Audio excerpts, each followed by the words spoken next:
하나님의 섬김을 알고 그 섬김에 순종하고 섬기는 자가 큰 자라는 거죠. 그래서 하나님께서 내게 그 가장은 비 오는 날 차막 끝에 잠시 피하는 그 나그네마저도 책임을 져야 된다는 말이 왜 하필이면 이 많은 날 동안 60 몇 년 중반을 넘어선 이 나이 동안 살아오면서 오늘 이 순간에 그걸 갖고 갈등하는 나에게 그것 갖고 하나님께 계속 묻는 나에게 이 말씀을 딱 오늘 대자보처럼 막 큼지막하니 내 눈앞에다 이 말씀을 주셨을까 생각하면서 주어지는 우리의 모든 삶의 조건들, 상황들이 나에게 안 맞을지라도 우리는 감사하면서 주님의 뜻을 찾는 것이. 그래서 어쩌면 하루 오전에는 제가 화가 나서 하나님 내 일도 하나님 앞에서 이렇게 엎드리며 말씀 안에서 있어야 되는데 하루 왼종일 가만히 있었어요. 그랬는데 오후에 나를 섬겨주시는 분들을 만나면서 또다시 그게 위로를 얻으면서 내가 이렇게 하니까 참 기분이 좋구나. 내가 오늘 점심때 소고기를 든든하게 먹었거든요. 그 소고기 배심. 사실은요, 이번에 노인들 접대하면서 간장불고기 저는 배가 하나도 안 찼어요. 못 먹어서 안 찼고 고기가 너무 얇았어요. 고기 같지가 않았어요. 종이짝 같았어요. 그래서 별로였어요, 제게는. 그런데 그 나이 드신 한 분이 그럽디다. 작년에 고기가 더 좋았어 그러시대요. 그래서 내년에는 그걸 꼭 감안해 주시기를 장로님. 그래서 안에 밥값 좀 넉넉하니 이번에도 사실은 적은 밥값 아니었어. 그죠? 그 노인들 접대하는데 꽤 들었어요. 48만 원 들었거든요. 그럼 꽤 큰 돈이에요. 차라리 작년 집에 갔으면 좋았겠다라는 생각이 들 정도로 그거 작은 게 아니었어요. 그래서 어찌됐건 오늘 제가 그런 섬김을 받고 사랑을 받으면서 이분에게도 그것이 필요한가 보다. 그래서 날보다 하라고 내일 그리고 오실 그 선교사님들 정말로 저는 정말 오늘 한번 다녀가십시오. 순천이네요. 그래서 순천 오시는 길에 한번 들렀다 가세요. 그랬는데 2박 3일 가겠습니다. 딱 날짜를 잡아서 보내는 거 보고 제가 사실은 순간 당황을 했어요. 2박 3일 내가 어떻게 하지? 이분들을. 그래서 당황이 됐었고 잘 데가 있나요? 그래서 그럼요. 제가 하도 방은 잘 얻어주니까 주무시는 거는 얼마든지 많죠. 그래 나서 잠자리도 제가 책임을 져야 되고 이 모든 게 순간 나오는데 어떻게 하지? 그랬는데 하나님께서도 이 말씀으로 통해 지나가는 비 피하는 나그네라 할지라도 내가 먼저 하나님을 아는 자로서 하나님 앞에 더 가까이 가고자 애쓰는 자로서 가까이 가는 방법이 이 섬김의 방법이라며 나는 기어이 그의 길을 내가 일부러라도 그 길을 찾아 가야 하리라는 각오로 하나님 앞에 기도하고 마음의 자유함을 얻은 아주 행복한 가벼운 시간입니다.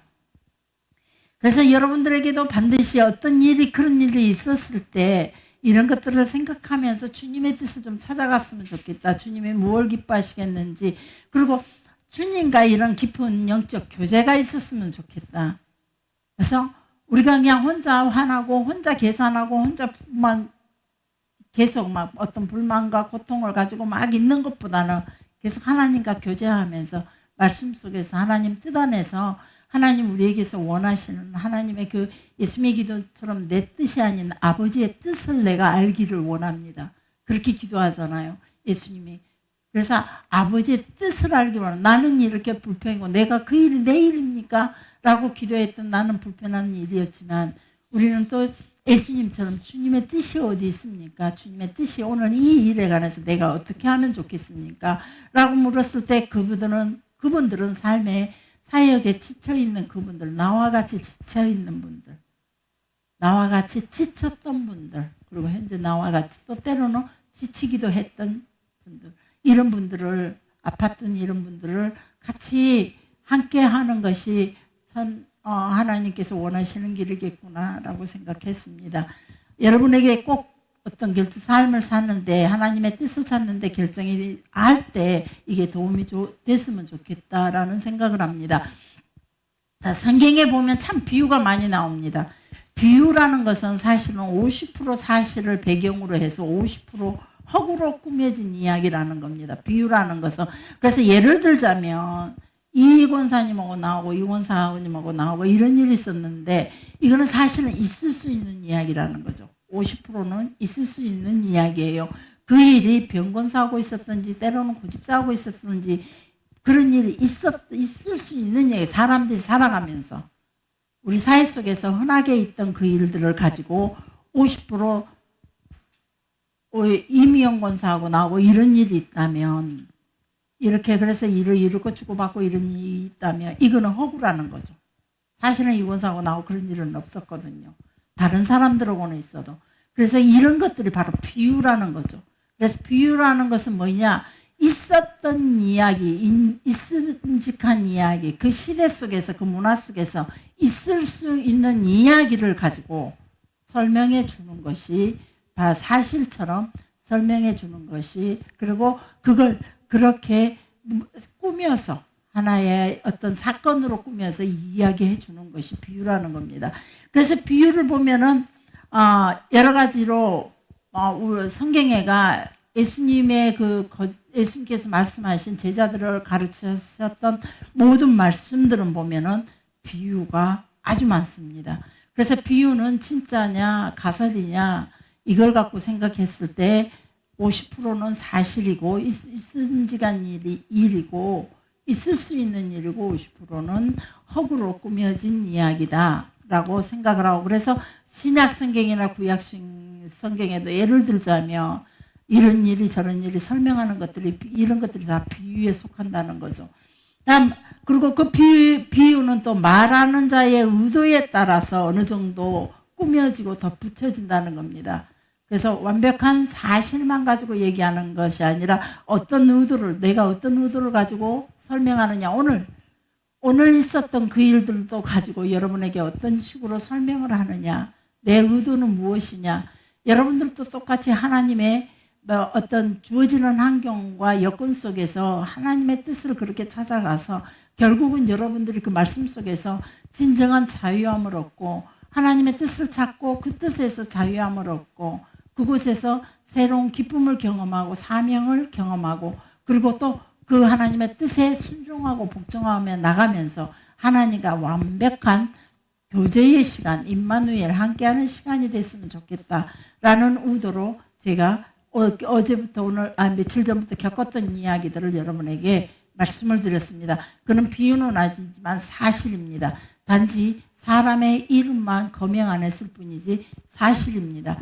근데 이런 것들도 그래서 하나의 비유처럼 여러분에게 있는 사실을 가지고 앞으로 여러분 삶 속에 있을 수 있는 이야기들을 대신 설명해 주는 거라고 생각하시면 된다는 겁니다.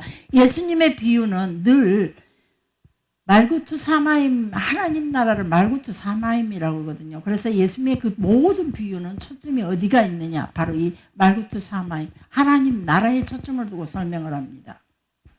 그래서 일어나는 모든 일들을 하나님 나라에 초점을 둔다는 거죠.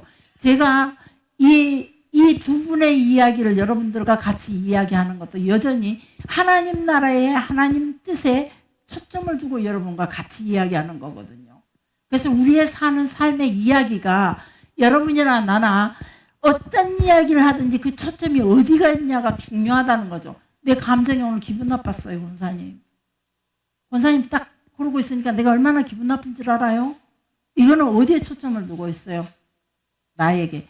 그러나 권사님 지금 그 태도가 하나님 나라의 하나님 입장에서 봤을 때 조금은 좀 거만해 보이지 않소? 그러기에 조금 더 겸손해졌으면 좋겠어요. 라고 조금 겸손한 자세로 우리가 이 자세를 조금 바꿔볼까요? 아니면 그 말투를 조금 더 우리가 낮게 한번 그 말투요. 들으면 기분 나쁘지 않겠어? 이것이 아니라 사람의 기분에 사람의 어떤 감정에다가 초점을 두고 말할 것이 아니라 하나님 나라에 초점을 두고 말해야 된다는 거죠. 그래서 우리가 하나님의 사람이 돼가는 길, 하나님께서 기뻐하는 사람은 누가 기뻐하겠는가라고 생각을 해보세요. 우리 자녀들의 대화를, 이런 대화를 자녀들의 대화로 비유해서 한번 들어보시기 바랍니다. 우리 자녀들이 엄마 아버지가 마음 상하지 않겠어? 이렇게 말해주는 거. 그리고 엄마 아버지가 원하는 모습은 이런 모습이잖아. 우리가 이런 모습 갖추는 거잖아. 그러니까 누나야, 동생아, 우리가 이렇게 하는 게 좋지 않겠어? 그랬을 때 그 여러분이 그 자녀들의 그 말을 듣는다면 어떤 마음일 것 같아요? 똑같다는 거죠.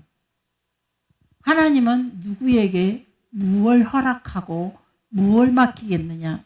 믿는 자에게 더 맡긴다는 거죠.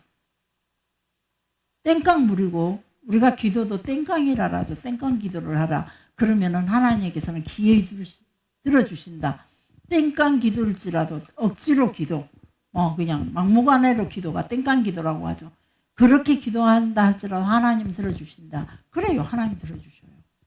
그러나 그 땡깡 기도로 인해 우리가 어쩔 수 없이 우리 자녀들에게 그들이 원하는 걸 주기는 주지만 믿지 못하고 다 맡기지 못하는 것들이 너무 많다 이 말이에요. 결국은 그런 자녀들 보면 그 문제에 실패를 할 때가 많아요. 근데 우리가 그런 자녀들이 충분히 부모에게 믿음을 준다면 아마 지금 현재의 어느 부모도 그 자녀에게 모든 걸 다 밀어주고 맡기고 그 자녀의 모든 걸 책임져 준다는 거죠. 우리 하나님이 그러신 분이에요. 그래서 우리가 생각하는 거, 우리가 결정하는 거, 우리가 말하는 거, 우리가 행동하는 모든 것들을 우리는 기어이 일부러라도 하나님께 초점을 둬야 된다는 거예요. 오늘 이 자리에 주님은 함께 계셔요. 여러분이 아무도 없는 골방에 갇혀 있을 때도 주님은 그곳에 계셔요. 화장실에서 나 혼자 은밀히 있는 그곳에 하나님은 함께 계신단 말이에요. 하나님은 바다 깊은 곳에 내가 수면 아래 가라앉아 있을 때도 하나님은 그곳에서 계셔요. 바다 끝에 있을지라도 하나님은 그곳에서 나와 함께 하시고 내가 하늘 끝에 있을지라도 하나님은 그곳에서 나와 함께 하시는 거예요. 하나님 무소부재의 하나님이셔요. 시간을 초월하시는 하나님이시고요. 그래서 하나님은 언제 어느 곳에 있든지 우리가 지금 오늘 이 순간에 비행기를 타고 저 멀리 이 대한민국의 정반대 자락에 가 있다 할지라도 자 로마 끝에 가 있다 할지라도 그곳에 하나님이 나와 함께 하신다는 거예요. 그래서 하나님이 늘 나와 동행한다라고 여러분이 사실상 믿어진다면 또 오늘 지금 내가 억울하고 너무 억울하고 힘들어 있는 이 순간에도 배신당하여 분노와 분으로 견딜 수 없는 그 절망이 온 그 자리에도 하나님은 함께 계신다는 거죠. 그래서 그 모든 상황 가운데서 그 모든 환경 가운데서 언제 어느 곳에 있든지 어떤 마음이든지 어떤 상태든지 간에 내가 주를 바라보는 것. 아버지의 뜻이 내 뜻이길 원합니다. 라고 하나님의 나라가 이루어지는 것. 하나님 나라가 이루어진다는 것은 뭔가요? 바로 하나님의 계명이 이루어지는 곳. 하나님의 계명에 순종하는 곳이 하나님의 나라예요. 내가 대한민국에 살기 때문에 대한민국 계명에 순종할 수밖에 없어요. 그래서 모르고 길 건너 가다가 신호등 어기고 길 건너 가면은 벌금 물 수밖에 없어요. 물어야 되고 당연히. 남의 거 도둑질한다면 그 계명에 따라 나는 그 도둑질한 대가를 충분히 치러야 된다는 거죠. 이것이 우리가 그런 것처럼 하나님의 나라라는 것은 우리가 분명 하나님의 계명을 지킬 때의 하나님의 나라예요. 하나님의 백성이라는 것은 내가 하나님의 계명에 순종할 때의 하나님 백성이에요. 교회에 이렇게 예배는 드리고 온전한 주일 성수를 하고 11조 삶은 살고 있지만 실제로 삶 속에서 계명을 순종하지 않는다면 하나님의 백성이라 말할 수가 없어요. 종교 노름에 끝나는 거예요. 하나님께서 어떤 자를 선택하시며 하나님께서 어떤 자를 손잡고 가시겠는가, 어떤 자에게 맡기시겠는가, 땅에 주어지는 약속했던 것들을 어떤 자에게 속히 이루어 주시겠는가. 바로 온전히 하나님의 계명에 순종하는 자에게라는 거죠. 그래서 우리는 그럼에도 불구하고 늘 신앙생활할 때 보면은 우리의 목적, 우리가 원하는 비전이 따로 있다 이 말이에요. 하나님 것과 관계없이 내가 삶에서 내 삶 속에서 꿈꾸는 세상, 내가 갖고자 하는 그런 목적과 표적들이 다 다르단 말이에요. 그것들이 최우선돼요. 신앙인들이 가만히 보면. 그리고 두 번째 감정이 우선된다는 거죠. 우리의 감정이. 내가 오늘 여기서 기분 상해버리면 내가 오늘 여기서 자존심 상해버리면 이곳에서의 신앙생활도 끝장나버리더라고요.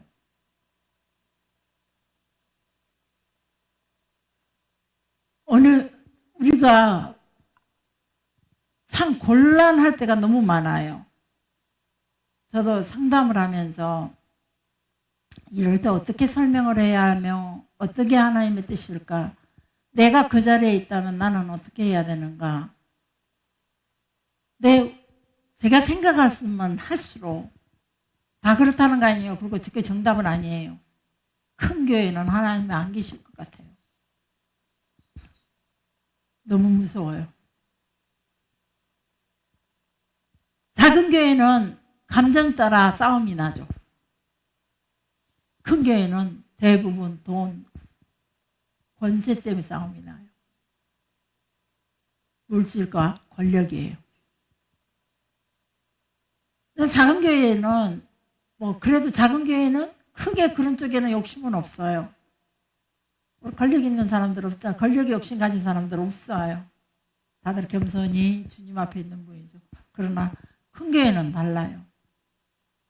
물질. 그래서 제가 최근에도 큰 교회가, 아주 큰 교회가 병풍을 달고 다니는 목사님, 제가 지난번에 한번 얘기했죠. 병풍을 달고 다니는 목사님들이 큰 교회에서 한 10서너 교회 모였대요. 근데 보니까 목사님 한 분이 모이는데 보통 병풍을 다 달고 왔더래요. 그래 병풍이 뭔고 했더니 정재계 사람들. 그래서 경영인들, 법조인들 다 모인 거죠. 자기 교회 다니는 사람들, 법조인, 경영인들, 그런 높은 자리에 있는 사람들만 모여서 아침 조찬회를 10서너 개 교회가 하는데 150명 참석했더래요. 한 교회에서 보통 한 10여 명 전후로 다 참석했으니까. 그런데 그렇게 참석했더래요. 그래서 조찬회 음식 먹고 조찬회 잠깐 하고 헤어지는데 그게 너무 보기가 안 좋았다는 거죠. 근데 저도 그 얘기 들으면서 대단하다. 그런 힘들을 자랑하기 위해서 모였을까? 조찬 기도회라면요. 기독군 데리고 가야 돼요. 안 그런가요? 기독군 데리고 가야 돼요. 조찬 기도회는. 기도해야 되니까. 나라와 민족을 위해서 기도해야 되고.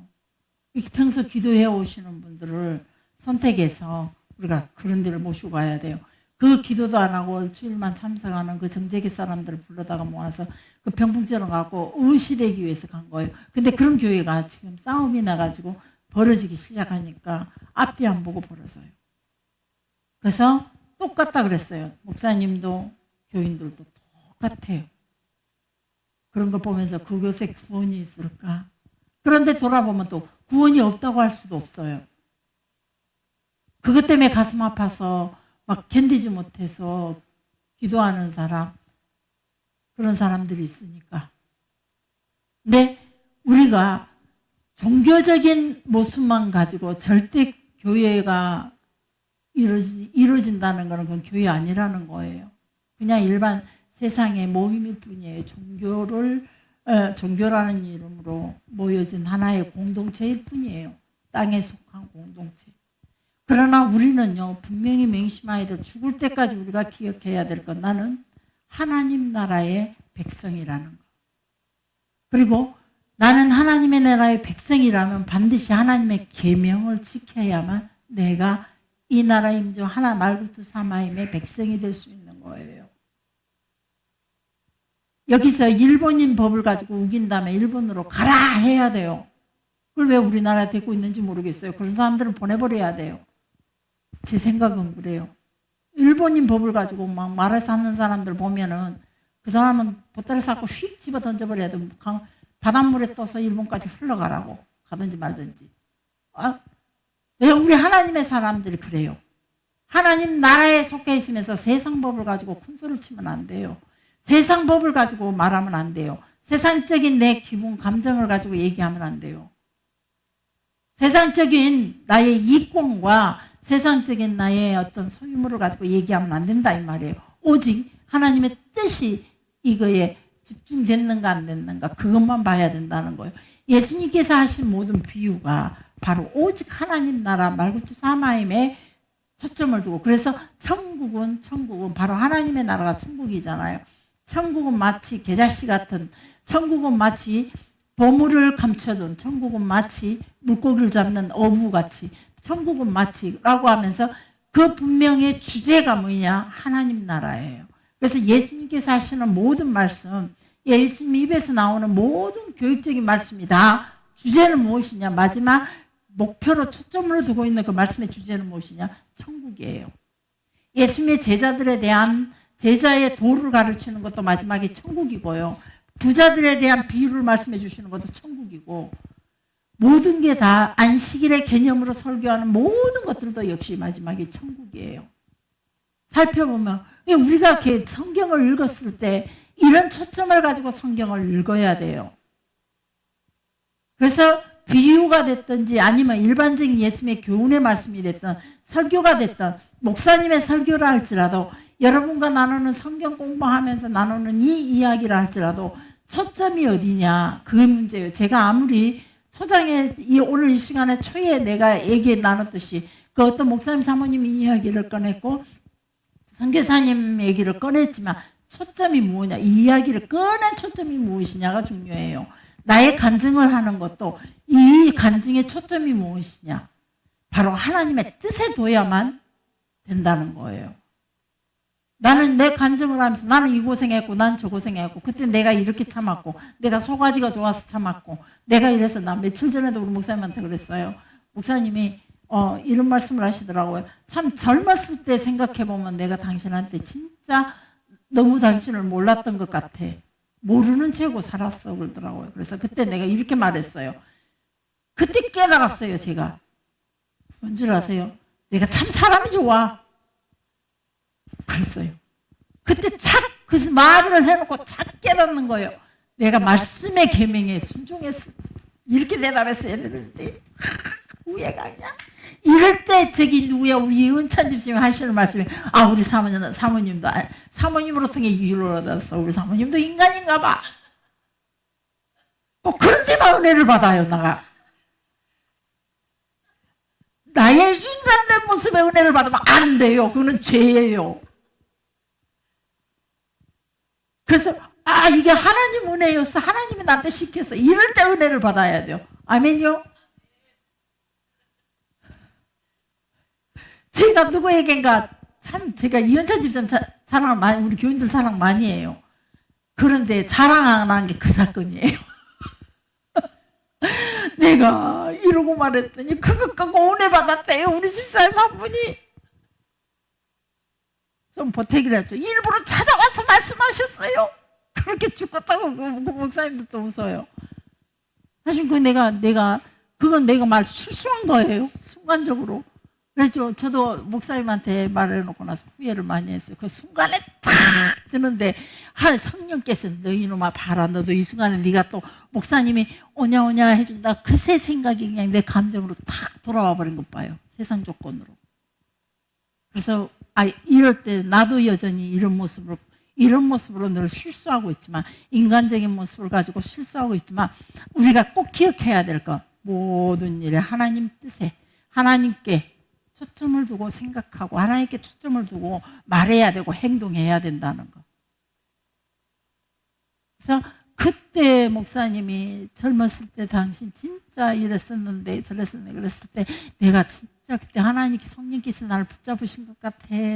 이랬으면 하나님 보시기에도 좋았고 우리 목사님한테도 얼마나 좋았으면 내가 나 자신을 더 떳떳하게 내놨을 텐데 나가 진짜 순진했어. 나 진짜 착했어. 그때 내가 너무 좋은 사람이었어. 막 이렇게 막 나가는 거 보고 나 끝없이 나가려고 하더라고요. 막 그걸 가지고 막 의시되면서. 그래서 그거는 절대 악이었다는 거예요. 그래서 다 하나님의 은혜야. 자, 옆에 사람들한테 이 집사님, 강미연 집사님한테 나 이만큼 된 거 하나님의 은혜야. 그럼 찍소를 못 할 거예요. 시작. 나 이만큼 된 거. 최 장로님도 하시오. 너무 구경하지 마시오.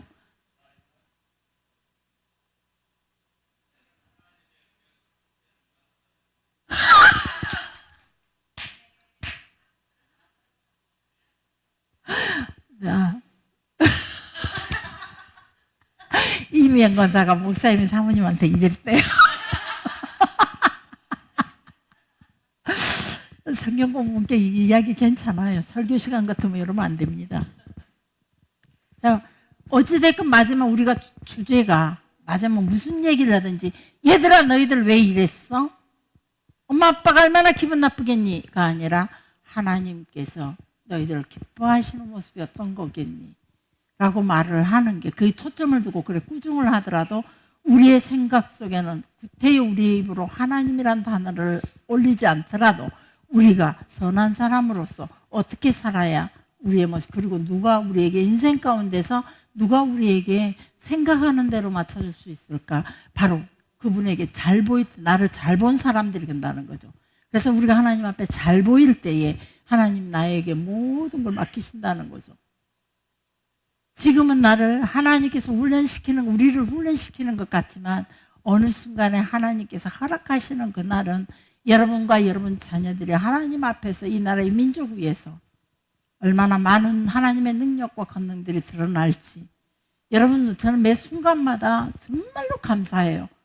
마음이 하나님께 초점을 맞추고 있다 보니까 마음이 그렇게 힘들었다가도 이렇게 오시는 분에 대해서 어쩔 수 없이 내 감정 때문에 골머리 아파가면서 그분들의 그 감정으로 인하여 내 감정까지 내세우면서 내가 괴로워할 때에 그런데 하나님께서 그중에 딱 성령께서 제 안에 계시면서 말씀들로 통해 길을 열게 하고 눈을 열게 해서 보게 그 참새 제비가 집 지고 있는 걸 모두로 사진을 보낼 거예요. 그러더니 마지막 그 사진 2개를 다른 사모님이 또 그 새 사진 하나 보내주더니 그러더니 그 말씀이 내가 뭐 이런 걸 보냈어? 생각 없이 그래 참 옛날 일이네 그러면서 여기서 딱 치는 순간 SNS가 딱 열리면서 가장이란 무엇인가 나오는 거예요. 기가 막히는 일이죠. 진정한 가장이라는 것은 비 오는 날 처마 끝에 피에 서 있는 나그네에게까지도 마음을 둘 수 있는 자가 진정한 가장이라는 거예요. 가장의 모습. 그래서 하나님 앞에서는 누가 큰 자냐? 결국은 마지막 예수님의 마지막 만찬에서 제자들이 나중에 또 설명을 하겠지만 앉는 순서가 달랐어요. 순서가 맨 처음에가 요한이 앉았고 두 번째가 예수님이 앉았어요. 세 번째가 가룟 유다가 앉았어요. 그리고 제자들이 쭈쭈쭈리 앉고 최고 말석에가 베드로가 앉아 있어요. 그런데 이제 그 다빈치 그림에 보면 그 레오나르도 다빈치 그림에 보면 그는 엉터리라는 거죠. 그 그림은. 그래서 그 그림 그렇게 앉혀놨더니 나중에 그 자리에 앉아서 보니까 예수님께서 가장 사랑했던 제자가 누구냐면 요한과 베드로였어요. 그런데 베드로가 말석에 앉아 있어요. 그랬을 때 그곳에서 이런 싸움이 나요. 진짜 하나님 나라에서 예수님의 나라가 이루어진다면 거기서 큰 자가 누구냐? 큰 자가 누구냐? 거기서 싸움이 또 나요. 길거리에서 가버나움에서 내려오면서 마지막 예수님께서 예루살렘에 내려오는 길에도 한번 싸움이 있었어요. 그때 세베대의 엄마가 나서서 예수님의 나라를 얻게 되거든 내 자녀들을 하나는 영의정에 하나는 자위정에 앉게 해주세요. 이런 일도 있었지만은 마지막 만찬의 자리에서 또 한 번 그 싸움이 있어요. 베드로가 말석에 앉아 있는 것으로 인해서 가룟 유다가 세 번째 자리에 앉은 것으로 인해서 가룟 유다가 세 번째 앉은 건 당연한 일이었어요. 왜 그러냐면 그가 회개였잖아요. 돈을 가지고 잔치를 주도했던 사람이기 때문에 세 번째 앉을 수 있어요. 그러나 베드로가 말석에 있는 거는 옳지 않은 자리였죠. 그 시대의 문화로 봤을 때. 그래서 누가 큰 자냐 했을 때 그때 싸움이 났을 때 예수님께서 조용히 일어나 식사하시던 자리에서 일어나서 수건을 옆구리에 차고 대에 물을 따고 발을 씻겨주기 시작합니다. 그래서 맨 마지막에서 내가 예수님의 사랑받는 자 예수님의 우의정이라고 생각했던 베드로에게까지 와서 발을 씻겨주죠. 그럴 때 베드로가 예수님 내 발을 씻겨주는 거 원치 않습니다. 내가 어떻게 감히 예수님께서 내 발을 씻겨줍니까? 제가 예수님 발을 씻겨주겠습니다. 아니다 내가 내 발을 씻기지 않는다면 넌 나와 상관없다. 그러면서 하시는 말씀이 누구든지 크고자 하는 자는 남을 섬기는 자가 되라. 남을 섬기는 자가 되라. 누구든지. 그 자리에서 나온 얘기예요. 네가 크다고 생각하느냐? 네가 자의정이 되고 싶으냐? 네가 우위정이 되고 싶으냐? 네가 내 나라에서 뭔가 가장이 되고 싶다며 너희가 먼저 섬기는 이 작은 자처럼 종처럼. 그래서 그때 당시 발을 씻겨주는 자는요, 종들, 그 집안의 종들이, 그 집에 초청한 주인이 씻겨주는 게 아니라 초청했던 그 집의 종들이 와가지고 그 종들도 가장 낮은 종이 와서 발을 씻겨줘요.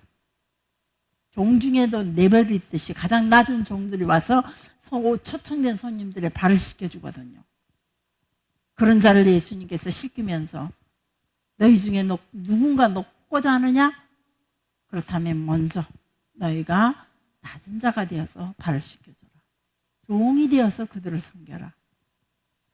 우리가 이 모든 것에가 이렇게 예수님의 초점을 두고 생각을 해야 된다는 거예요. 부엌에서 일할 때도 누가 밥을, 우리가 아까 제가 그 소고기 얘기도 했지만 우리 소고기도 낮은 모습으로, 종된 모습으로 주인이 원하는데, 노인들이 장로님께 얘기하는데 노인들이 원하는데 그 이도 진짜 고기 잘 드십니다. 나는 그분들을 해년마다 초청해서 접대하면서 깜짝 놀래요.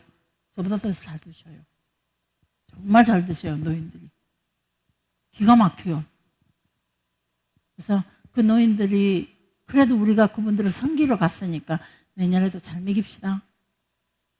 잘 먹입시다. 말이 잘 드시도록 도와드리 섬깁시다. 아멘 하셨죠, 집사님이? 그냥 그때 장로님들이 혹시나 저기 국수집으로 가시자 그러면 집사님이 나서주세요. 국수집으로 가자 선언을 갔지만. 자, 어찌됐건 모든 이야기가 천국을 놓고 비유하는 말씀이에요. 비유로 말씀하시면서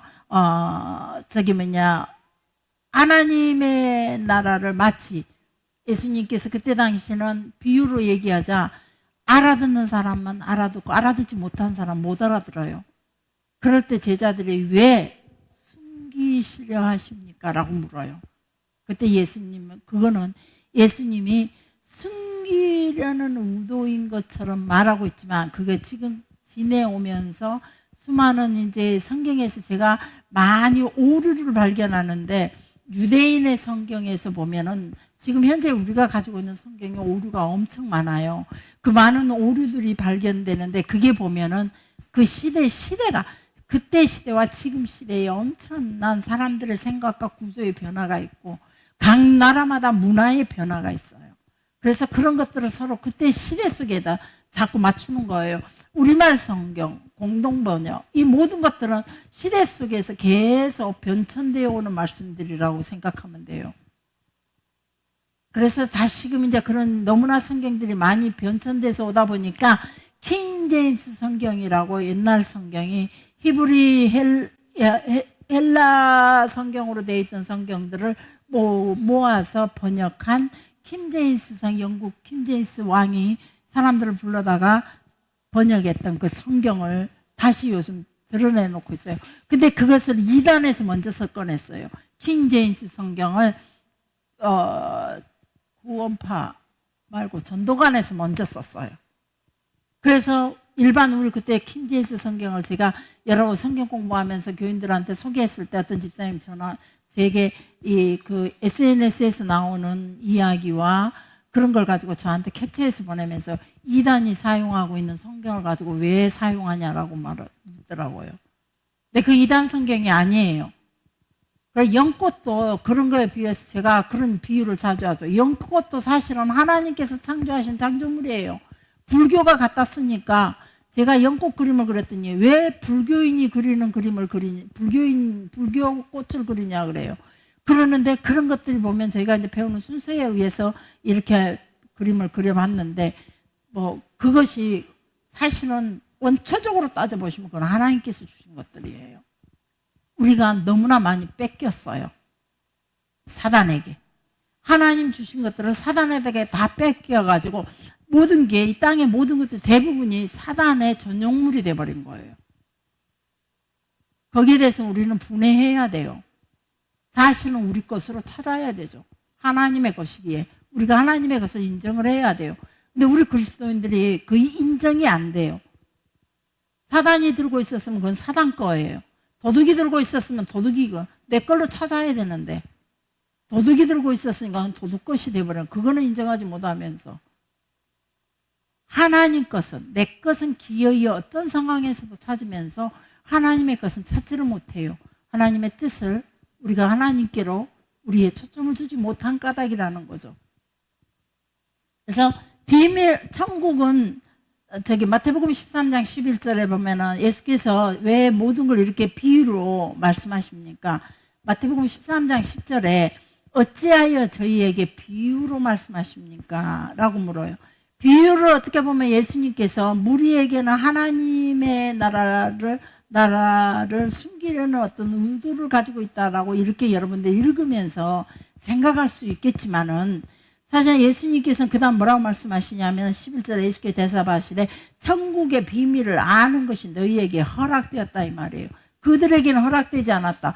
왜 그러냐면 아무리 설명을 해도 그들은 몰라요. 깨닫고 아는 자만이 설명하는 거예요. 지혜 있는 자만이 그걸 깨닫는 거예요. 똑같은 얘기를 하지만 깨달지 못하는 사람들이 있어요. 똑같은 얘기를 하지만 혹시나 부부가 그러죠. 아내가 상당히 아내의 감정도 여자의 감정은 세밀해요. 제가 목사님 우리 교회 단톡에다가 동영상 하나 올려놨어요. 그 젊은 분이 기도를 하죠. 하나님 아내의 마음을 살피는 거. 신경희 집사님 안 봤죠? 이양호 집사님한테 꼭 보게 했어야 돼요. 그래 마누라가 이거 이렇게 해. 꼭 이렇게 나온 건 아니지만 뜻이 그렇죠. 이거 이렇게 하자 그러면 응. 크크 항상 대답해가 메시지 내용이 응 크크 하라고 대답하면 마누라가 기쁘게 허락했다는 얘기라요. 근데 그냥 응 알았어 이 대답은 마누라가 지금 성질이 났구나 이런 걸 깨닫게 해주세요 하나님. 이런 기도들이에요. 그래서 우리 사랑하는 내가 사랑하는 우리 마누라를 위해서 기도합니다. 우리 마누라 마음이 감정이 많이 나빴었는데도 불구하고 나는 깨닫지를 못하고 있습니다. 그런 내용들이에요. 근데 그 내용이 가만히 보면 여자의 샘샘한 마음을 너무나 잘 디테일해요. 그래갖고 마지막에 기도 딱 끝나는 때 보면은요, 마누라가 처음에는 고개를 까딱까딱 해요. 기도할 때. 그런데 마지막 기도 끝나고 나면 막 갖고 신랑 남편을 그렇게 기도한 남편을 막 쥐어박더라고요. 그게 너무 우스웠어요, 저는. 그래서 목사님이 제 말 뜻을 징그럽게 못 알아들으셔서 그걸 목사님께 보냈더니 그걸 목사님이 읽어보시고 자기의 잘못이 뭔지를 알겠다고 그리고는 그걸 이제 우리 교회 남자들에게도 깨달으라고 그걸 여놓은 거예요. 근데 아무도 못 봤어요.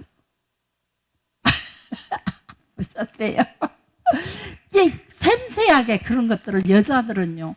근데 남자들은 단순해서 그걸 못 알아들어요. 역시 하나님의 나라를 아무리 설명해도 예수 안 믿는 사람들에게는요, 복음을 설명해도 못 알아들어요. 근데 예수님을 알고자 하는 사람들에게 복음을 전하면 너무 쉬워요. 예수님 알아가는데 이제 뭔지 알 것 같아요 라고 설명을 해줘요. 근데 교회는 다녀도 복음을 제시하면서 설명을 하면 그런데요. 사모님이 그런 걸 그렇게 사모님이 말하는 게 사실이라면 사모님을 여기다 뒀겠어요? 큰 교회 사모님으로 놔뒀죠. 그래서 좀 다른 사람들이 알아듣게 많은 사람이 듣게 했겠죠. 이렇게 말해요. 여러분은 그 말에 동의하세요? 전 그 말에 기가 팍 죽었어요. 어쩌자고 하나님이 나를 이 작은 교회 사무로 세워가지고 성경에 대해서 이렇게 이 말씀을 가지고 내가 이 성경을 저한테 주시면서 가서 내 백성들에게 전하라. 천국과 바로 말씀의 뜻을 가지고 전하라라고 너무나 많은 것들을 제게 보여주셨거든요. 그리고 나서 저를 밤마다 저길 가르쳐 주셨어요. 그리고 요즘도 성경을 맨날 보면서도 본자를 또 보고 본자를 또 봐도 볼 때마다 내가 깨닫는 것이 달라지고 하나님께서 내 속에서 깨닫게 하시는 그 일들이 달라요. 그리고 매 순간마다 성령이 제게 가르쳐 주시기 시작해요. 그럼 성질을 났다가도 바로 포기해버리고 왜 내가 해야 됩니까? 라고 반문했던 나도 나 일도 무거운데 왜 이 일마저 나게 맡기셨습니까? 했다가도 예스 바로 순종해버리는 성령께서 내 속에 역사해서 계속 그렇게 가르쳐주고 계신다 이 말이에요. 왜 그러냐면 천국의 비밀을 깨닫는 자가 아무나라는 거 아니라는 거예요. 깨닫는 자만 깨달아요. 예수님께서 그 말씀을 하신 거죠. 마태복음 13장 11절에 천국의 비밀을 아는 것이 너희에게는, 여러분들은 깨달으니까 여러분들이 허락됐지만 깨닫지 못하는 이스라엘 백성, 하나님의 백성들이란 말이에요. 하나님이 선택한 선민들이에요.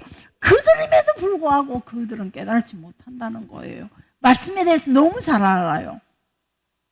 그들이 하나님의 말씀에 대해서 오히려 예수님의 제자들보다 더 잘 알죠. 평생의 바리새인들, 대제사장들, 사내들인 대의원들, 이런 사람들 전부 다 서기관들, 이 사람들은요, 날 때부터 말씀과 함께 살았고 말씀을 늘 연구하면서, 말씀은 백성들에게 쪼개서 미기기 위하여 늘 연구하면서 말씀을 개조하고 편찬하고 그래서 만들어내는 사람들이에요. 말씀을 모르는 사람들이 아니에요. 그럼에도 불구하고 그들은 천국의 비밀을 깨달지를 못해요. 깨닫는 자가 따로 있어요. 그래서 우리는 깨닫는 우리가 하나님 앞에서 정상적이라는 거예요. 이들 깨달지 못하는 거예요. 근데 우리들 종종 보면 교회가 그러면 여러분들을 말하는 거예요. 여러분들이 깨달지 못하는 자들의 감정을 쫓아가고 있다 이 말이에요. 천국의 비밀에 대해서 깨달지 못하는 자들의 감정을 여러분의 마음이 쫓아가고 있어요. 그들을 인정하는 것은 당연히 할 수 있어요. 아, 저 사람 아직 깨달지 못하는구나. 우리가 기다려줄 수는 있어요. 그러나 그들의 감정과 기분과 그들의 생각을 따라가면 안 된다는 거예요. 따라가시면 안 돼요. 비밀이라는 것은 은밀한 거. 뭐 미스테리라는 뭐 이런 언어들도 많이 사용하다시피 수수께끼와 비밀에서 쌓여져서 설명하기 힘든 그런 이야기들을 미스테리하다라고 말들도 하죠. 그래서 그리고 이제 히브리어로 소드라고 말하는데 감춰졌던 것들이 기이한 방법으로 드러나는 것이라고 말해요. 비밀은 감춰졌는 것들이 기이한 방법으로, 독특한 방법으로 드러나는 게 소드, 이곳에서 비밀이다라고 말해요. 그런데 이제 헬라어로는 시크릿이라고 말해요. 은밀한 거, 비밀, 지키는 거, 뭐 이런 것들을 말하고 있고. 그런데 이제 천국의 비밀은 무슨 말이냐면 결국은 천국의 비밀은 은밀하게 어떤 사건으로 통해서 드러난다 이 말이에요. 드러나는 거. 그래서 마태복음 13장 13절에 보면은 내가 비유로 말하는 것은 그들은 보아도 보지 못하고 들어도 듣지 못하고 깨달지도 못한다. 그래서 성경이 제가 여러분에게 자주 인용했던 말씀이에요. 사람의 귀가 있어도 듣지 못하고 눈이 있어도 보지 못하고 마음이 있어도 깨달지를 못하는 게, 똑같은 성경을 읽으면서 똑같은 설교를 들으면서 우리의 마음이 깨달지를 못해요. 그런데 깨닫는 사람이 또 따로 있다는 거죠. 그래서 그리고 마태복음 13장 16절에 너희의 눈은 봄으로 너희의 귀는 들음으로 복이 있다 라고 말씀해 주고 있어요. 그래 우리의 눈은 보고 깨달아야 돼요. 알아야 돼요. 눈으로 성경을 보고 알아야 돼요. 그리고 귀로 듣고 알아야 되고 마음으로 알고 깨달아야 된다는 거죠. 성경을 그냥 대충 우리가 알고 있는 지식의 글자 아야 어여라는 문자로 통해 읽어가는 게 중요한 것이 아니라, 그래서 성경을 몇 번 읽었네, 30번 읽었네, 전도로 가면서 얘기를 하면서 답답해서 이렇게 성경에 보면 말씀에 이렇게 돼 있는데요, 이런 뜻을 가지고 있어요 라고 얘기하며, 성경에가 어디가 그렇게 돼 있어요 라고, 저도 성경을요 30도 그랬어요, 평생 성경만 읽고 살았어요 이러신 분들이 계시거든요. 그럼에도 불구하고 진짜 하나님의 비밀을 깨달지는 못해요. 제가 여러분과 함께 이 공부를 하는 건 사실은 또 여러분이 하나 깨달아야 될 거, 알아야 될 거 있어요. 제가 수요일날 이렇게 긴 시간 하는 이유가요, 우리가 주일날 오후 예배 안 드려요. 금요일 기도회를 안 해요. 여러분의 팬이 코로나 이후에 여러분의 팬이를 봐주면서 수요일날로 몽땅들을 하자는 의도였어요. 근데 이 이야기를 언젠가 한번 제가 여러분들한테 했던 기억이 있어요. 근데 여러분들은 그냥 이 시간 길다 소리만 하는데, 그럼 이 시간을 짧게 하고 우리가 금요일날로 또 하고 주일날로 오후 예배도 드리자. 한번 제가 제시한 적이 있어요. 그랬더니 그러더라고요.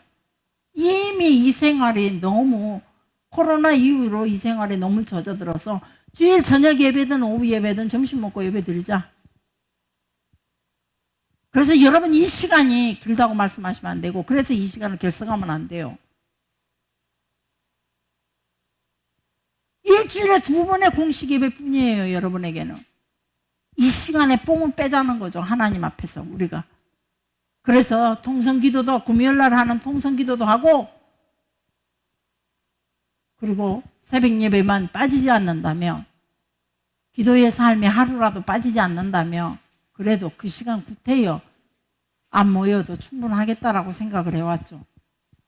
그래서 어떻게든 진짜 신앙생활이 그냥 몸만 왔다 갔다 하고 기도만 그냥 자기가 원하는 걸 구하는 기도가 아닌 하나님이 원하시는 뜻이 무엇인지 하나님께서 요구하시는 그 법이 어떤 건지 그걸 알고 순종하고 복종하는 그런 마인드만 자꾸 심어주면 되겠구나.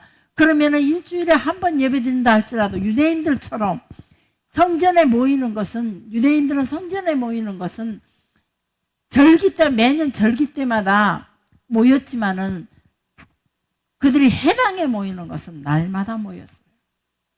해당에는 그들에게 새벽 기도 개념은 없었지만은 그들은 그래도 날마다 해당에 모였단 말이에요. 그래서 제가 위로를 받은 게 뭐냐면은 그래 이스라엘 백성 제가 그것 때문에 하나님 앞에 참 기도 많이 했어요. 우리가 주일날 오후 예배와 금요일 기도회를 가지고 이걸 가지고 제가 기도를 많이 하면서 하나님 이 백성 요즘 시대가 바쁘기 때문에 이 백성들의 욕구 축복은 해주되 그냥 어떻게든 하나님께서 원하시는 백성들로 바꾸는 것이 우리의 생각 구조를 바꾸고 우리의 신앙의 목표를 하나님께로만 바꿔버린다면 난 그거는 상관없다라고 생각해요. 예배를 몇 번 드리냐가 중요한 게 아니라는 거죠. 온전히 바뀐다면 예배가 20번이 돼도 다 참석할 거라는 거죠. 그런데 그게 바뀌지 않는 한 하나님이 이런 것들이 무의미할 뿐이니까 가장 간편하게 신속하게 많이 열 수 있는 길이 그래도 너무 잦은 것보다는 지금 현재 진행되고 있는 이 진행도 괜찮겠다라고 생각하고 그렇게 기도하면서 이스라엘 백성들도 절기 때만 하나님께로 모였잖아요. 그리고 매일에 살면 매일에 하나님 해당으로 모여서 성경을 읽었던 것은 매일에 새벽기도 나오고 새벽기도에서 안 되면은 본인들이 또 성경 읽고 본인 가정 속에서 성경 읽고 기도하고 출발하게 하는 거 이런 것만 한다면 우리가 누구보다도 하나님 앞에서 바른 하나님의 마음과 하나님의 뜻만 깨달아 알아버린다면 마지막 시대에 어떤 상황에도 이겨나가서 하나님의 나라 결국은 하나님 나라로 올인해서 들어갈 수 있다는 거 그렇게 믿고 시작하는 거죠. 그래서 여러분이 오늘 이런 성경 공부 하나하나에 무조건 시간이 길다라고 말씀하지 마시고 우리가 이 시간을 쪼개서 할 거냐 한꺼번에 세미나 하듯이 할 것이냐 이거 하나 가지고 그래서 처음에는 주일날 예배드리고 수요일날은 구역 예배로 드려볼까라고도 생각을 했어요. 아직은 그 적응이 안 된 여러분들에게 너무나 풀 자유한 모습으로 해이해질 수밖에 없다는 거예요. 기도하면서 얼마나 많이 고민하고 얼마나 많이 그러면서 종종 저희는 목사님하고도 얘기했지만 우리 교회가 어느 정도 힘이 있다면 한 주간은 우리가 지금 심옥교회에 선교 활동하잖아요. 한 주간은 우리가 심옥교회로 다 갔으면 좋겠다. 거기 가서 우리가 음식 장만해서 거기 교인들 접대하고 거기에 헌금하고 같이 예배드리고 우리 찬양단들 준비해서 찬양 예배드리고 이런 식으로 해갖고 오고 그런 것도 괜찮겠다. 저희가 목사님이나 제가 하나님의 나라의 이런 일들을 가지고 얼마나 많은 생각들을 하면서 그러면서도 어느 것 하나 쑥 하지 못하는 것은 일단은 저희들에게 주어지는 조건들이 너무 부족하기 때문에 그 조건들을 가지고 하지를 못하고 있어요. 그래서 가기 싫은 분들은 여기서 예배드리고 정말 그렇게 같이 동참해 주실 분들은 같이 공시목교회까지 가서 예배드리고 거기 가서 우리가 당장 동네 교인들의 교회에 필요한 거 손으로 좀 도와주기도 하고 이런 일도 좀 했으면 좋겠다. 해외로 가서 선교하는 것보다 국내 선교하면서 국내 초대 교회 교회들을 좀 세워갔으면 좋겠다. 우리로 통해서 좀 살아있는 생명력이 그곳에 가서 예배드린다며, 예배드리고 그곳에 생명을 이렇게 흘려놓고 온다며, 찬양으로 통해, 말씀으로 통해, 여러분의 기도로 통해 그 교회에다가 생명을 조금 흘려놓고 오고, 우리가 하나님께 향한 그 열정도 좀 흘려놓고 오고, 그런다면 그곳에 계속 그것이 하나의 작은 성냥불처럼 온 산을 태울 수 있는 힘을 가진 것처럼 그 교회 목사님을 살리고 그 교회 영혼들이 진짜 살아가는, 영혼이 하늘나라까지 살아있는, 그냥 종교적인 신앙이 아닌 살아있는 신앙이 됐으면, 그걸 우리가 조금이라도 영향력을 끼치고 왔으면 좋겠다 라는 그런 간절한 마음이에요. 이 이야기를 수도 없이 생각하고 있었지만 여러분 앞에 두려워서 얘기하지 못했고, 그 풀 자유의 그런 모습들이 오히려 교인들을 흩어놓지는 않을까, 그런 조심스러운 마음도 있었어요. 그게 두려움으로 있어요. 그래서 얼렁하지 못하고 계속 고민 중에, 고민하고 기도하고 생각하고, 저희는 끊임없이 목사님이랑 자주 그런 얘기를 나누고 있어요. 그래서 우리가 무엇보다도 하나님 앞에서 우리가 모든 초점을 하나님께로 둔다면, 우리도 그런 일을 하는 데는 아마 두려움 없이 할 수 있을 텐데, 저도 여전히 하나님의 나라를 꿈의 교회라는 공동체 안에 내 것으로 뭉고 있기 때문에 내가 이 일을 쉽게 하지 못하고 있구나라는 생각을 하게 되죠. 하나님의 나라로 온전히 내가 풀 자동에 푼다면은 제가 두려움 없이 아마 저희들도 거기에 가서 할 수 있지 않겠는가. 그런데 여전히 나는 우리의 연약함에 두려움을 가지고 있다라는 거죠. 여러분의 연약함이 아니라 나의 연약함에 여전히 그 두려움을 가지고 아직 실행에 옮기지 못하고 있어요. 왜? 우리의 힘도 너무 연약하니까. 제가 아마 큰 교회라면 그렇게 잘라서라도 저희 목사님도 큰 교회라면 반절은 오늘 시목교회 갔다 와, 반절은 어느 교회 갔다 와, 그래서 저 수혜난 교회 가서 도와주고 와, 한 2주간 가서 도와주고 와, 그렇게라도 해주고 싶어요. 그런 교회가 됐으면 좋겠어요. 그게 옳다라고 생각해요.